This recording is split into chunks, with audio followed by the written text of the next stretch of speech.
Hachik, te saludamos de esta forma, comenzando con este espacio de análisis político en el mes de abril. ¿Cómo estás? Buenas tardes. ¿Qué tal? Buenas tardes, ¿cómo están ustedes? Bien, con muchas ganas de escucharte, saber qué tenés para comentarnos en el día de hoy, justamente en un contexto que se está atravesando, como venimos diciendo ya desde hace muchos meses, con muchas noticias, debemos decirlo, porque diariamente son muchísimas las noticias que llegan de Armenia, tanto a nivel interno, con todo lo que está pasando en Artsaj, como distintos tipos de reuniones, de negociaciones que se vienen dando, tanto con Rusia como con otros países. ¿Por dónde empezamos?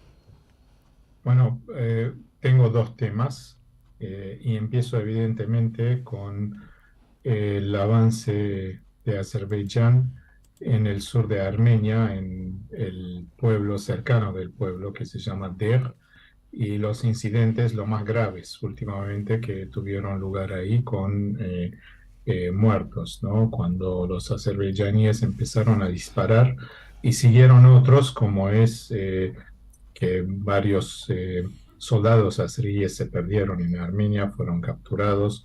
Bueno, ¿qué sugiere todo esto? ¿Cómo podemos tratar de entender lo que está pasando en Der? En primer lugar, sin ninguna duda, y vamos a empezar por casa, a ponerlo así, una falta de preparación del lado armenio, que no entendió que Azerbaiyán no quiere paz, lo que quiere es el fin de Armenia directamente. Quiere avanzar, quiere ocupar lo máximo que puede en Armenia e imponer su voluntad que empieza por el corredor, pero no termina con el corredor. Y Hachik, no estoy hablando todavía de Artsaj. esta falta de preparación tiene que ver con que no es de carácter prioritario para el gobierno de Armenia la defensa, porque realmente hace más de un año que se viene hablando contigo, alertando acerca de esta situación que podría volver a repetirse, y así está sucediendo en los hechos. Más que un año. Yo Más creo que un que año. esta falta de preparación se viene dando desde el fin de la guerra. Ahí va. Eh, Voy a decir el fin porque aparentemente la guerra no terminó nunca, por lo menos para Azerbaiyán, ¿no? Claro. Desde el 9 de noviembre 2020 eh, esa, ese desastroso acuerdo tripartita que firmó Armenia, y que a partir de este acuerdo y la interpretación que le dio a este acuerdo Armenia, eh, cada día capitula más, cada día cede más.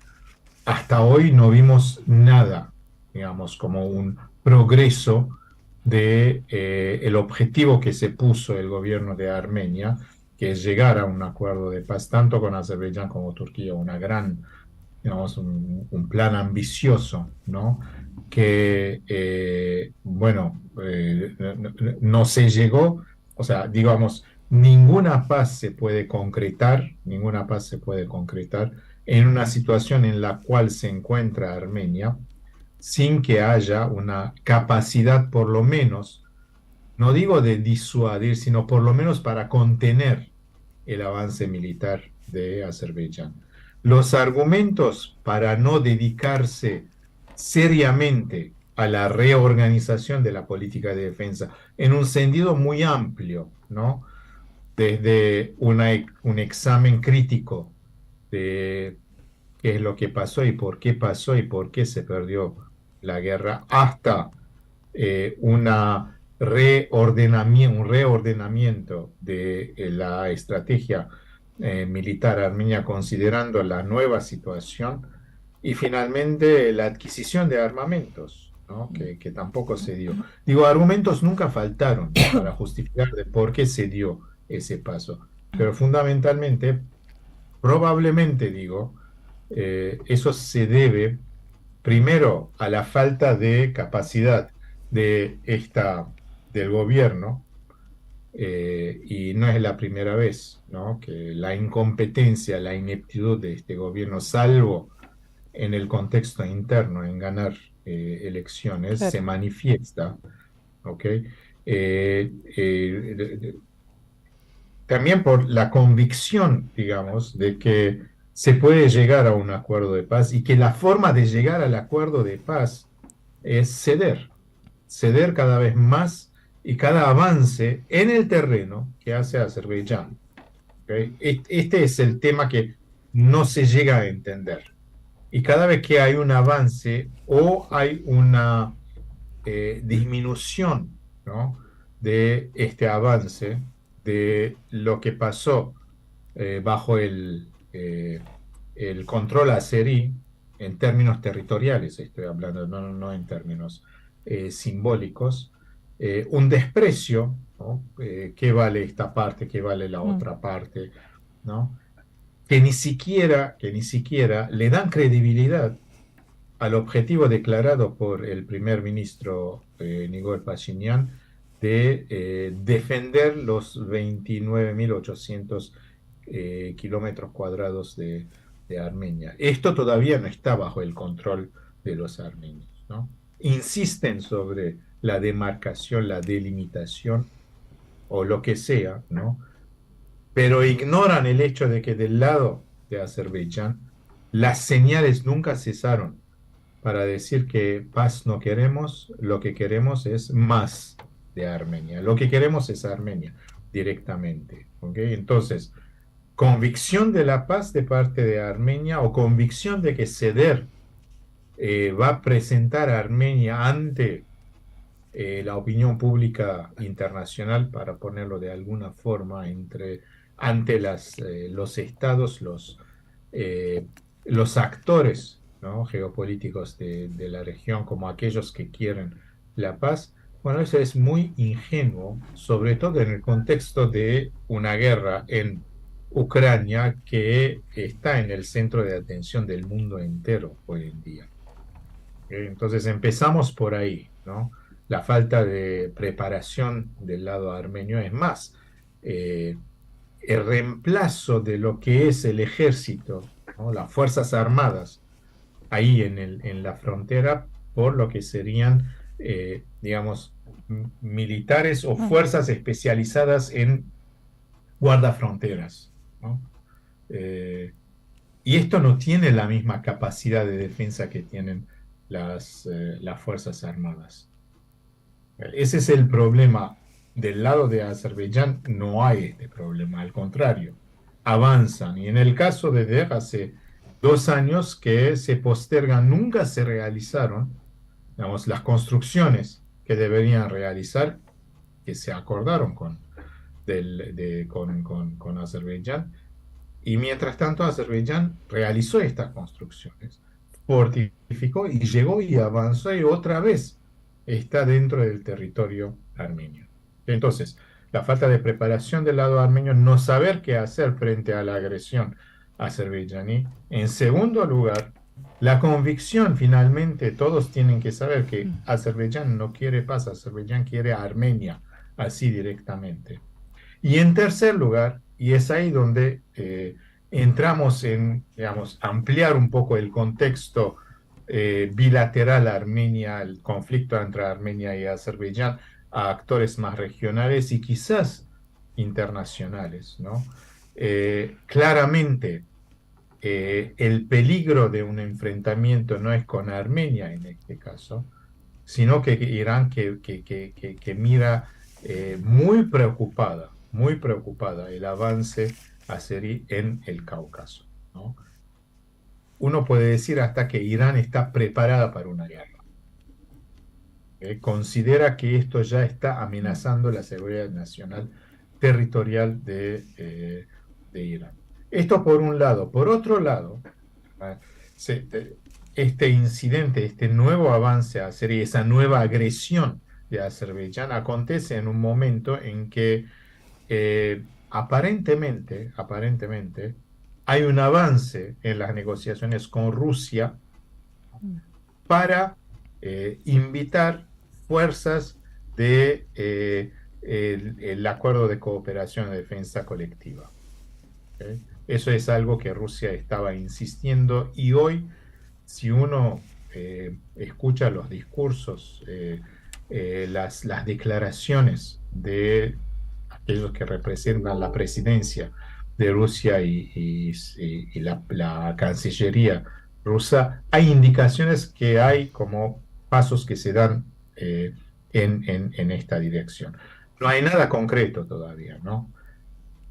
Pero Rusia se está confirmando y lo está declarando abiertamente que quiere tener el monopolio en las negociaciones de paz entre Armenia y Azerbaiyán. Y el precio de esto, si es, digamos, una fuerza de paz compuesta por el acuerdo de defensa colectiva, quizás esté dispuesto. Ahora bien, Azerbaiyán no quiere paz y esto es una prueba. Es una prueba de decir, bueno, ¿qué van a hacer? ¿Ok? Entonces es un desafío también a Rusia de que avance hasta donde Azerbaiyán quiere que avance, no hasta donde Armenia quiere que avance esta nueva propuesta o esta nueva dirección de terminar con la situación muy tensa, ¿no? Al borde de una nueva guerra en el Cáucaso, en Armenia. Una nueva guerra que, una vez más, repito, no se va a limitar con un enfrentamiento entre Armenia y Azerbaiyán. Va a haber un involucramiento externo también que es Irán, ¿no? Que está preparado para eso, se está preparando para cualquier eventualidad.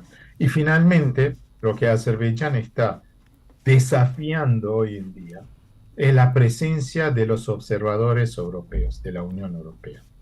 ¿Ok?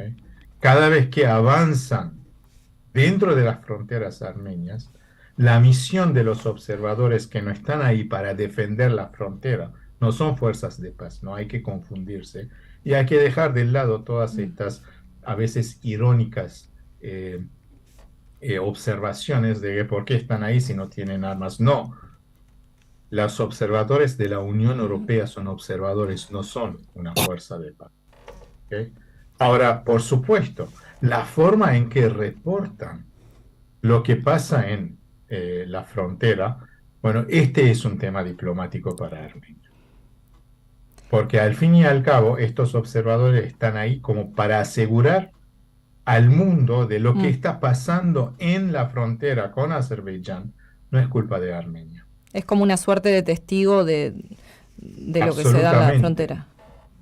absolutamente, pero eso no lo van a decir los observadores, eso lo tiene que decir la diplomacia armenia.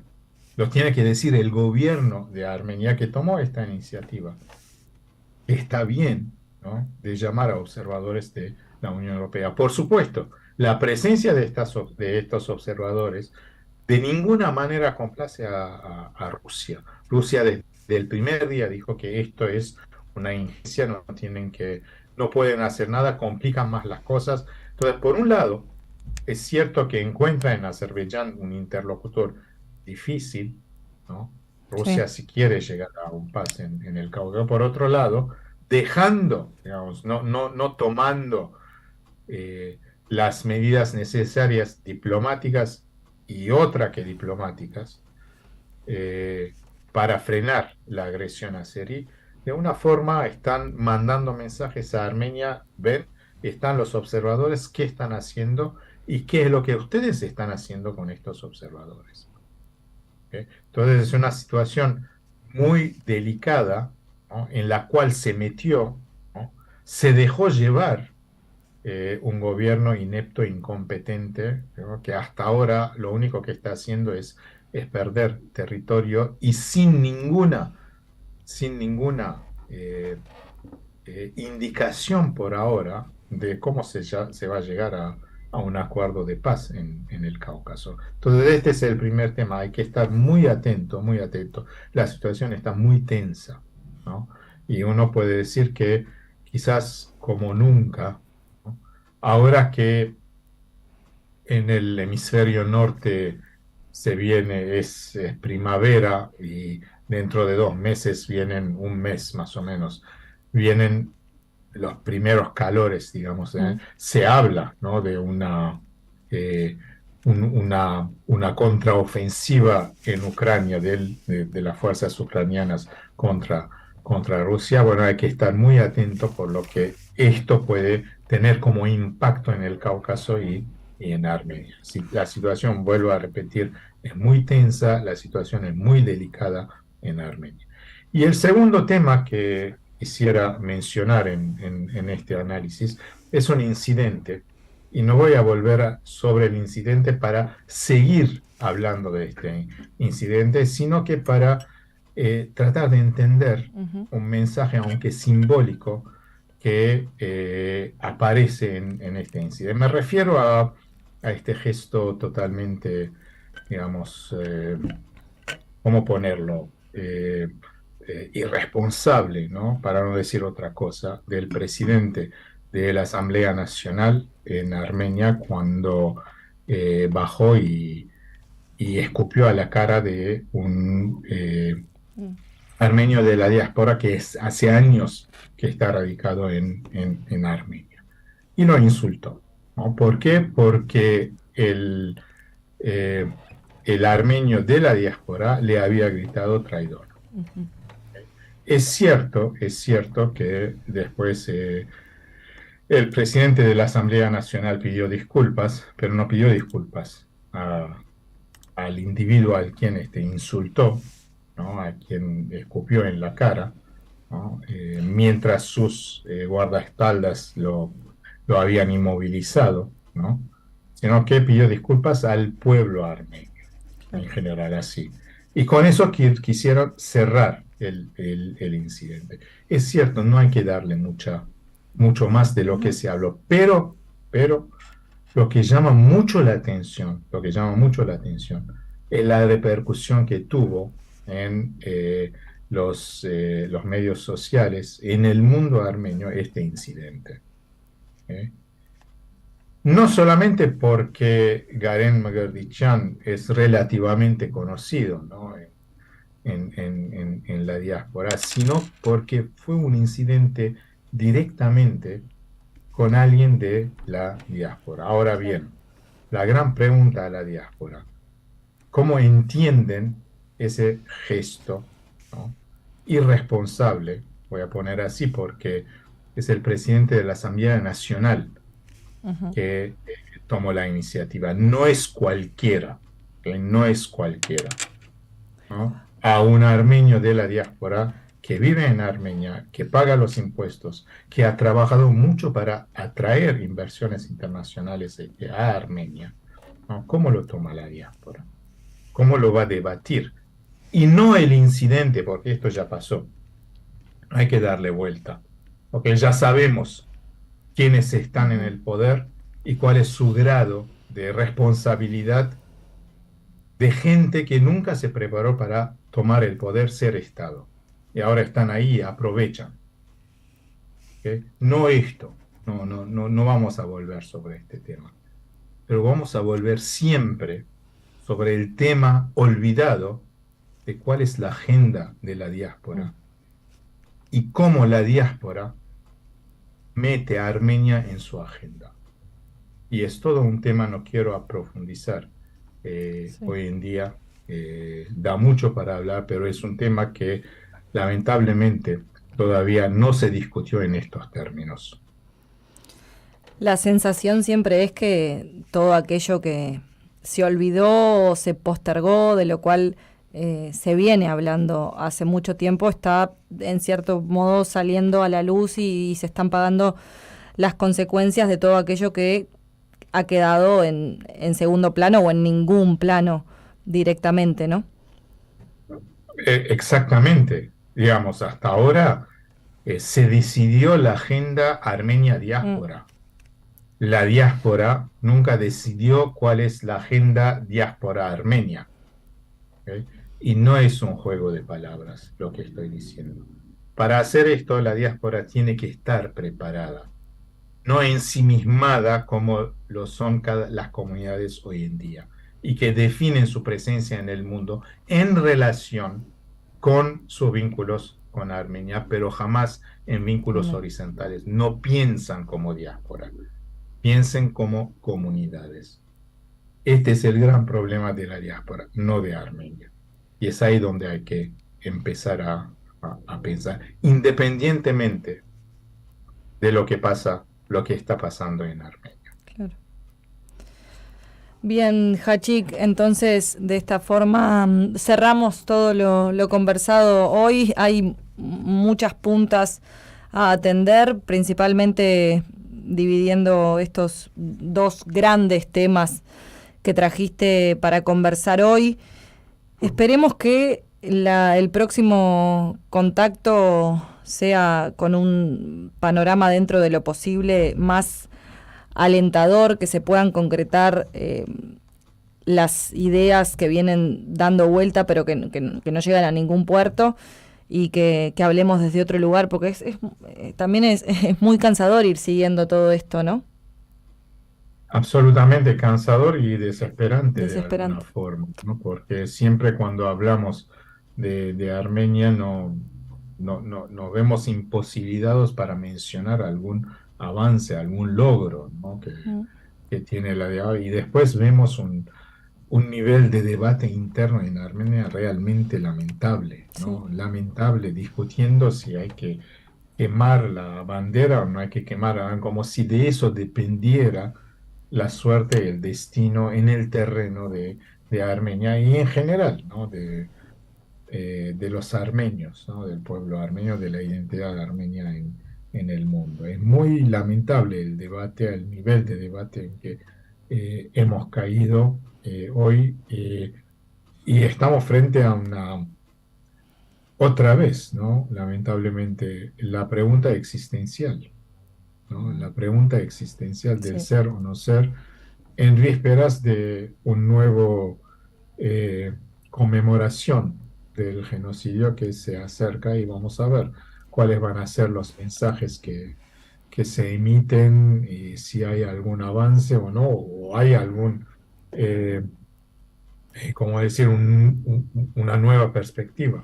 Sí, hacia dónde estará enfocado el mensaje, ¿no? Sí, un tema que, si quieren, en algún momento lo podemos encarar, un tema que es el genocidio, que es central, Claro. ¿no? Central, no para ir cada vez más, pedir más reconocimiento, no, a eso no me refiero, pero el valor estratégico del genocidio en la política exterior armenia nunca fue tomado en la seriedad en que se debería tomar. Ese es el tema. Me gusta, está bueno para profundizarlo en otra ocasión. Te agradecemos por hoy. Deseamos que tengas un buen fin de semana y hasta la próxima. Hasta la próxima, gracias. A vos.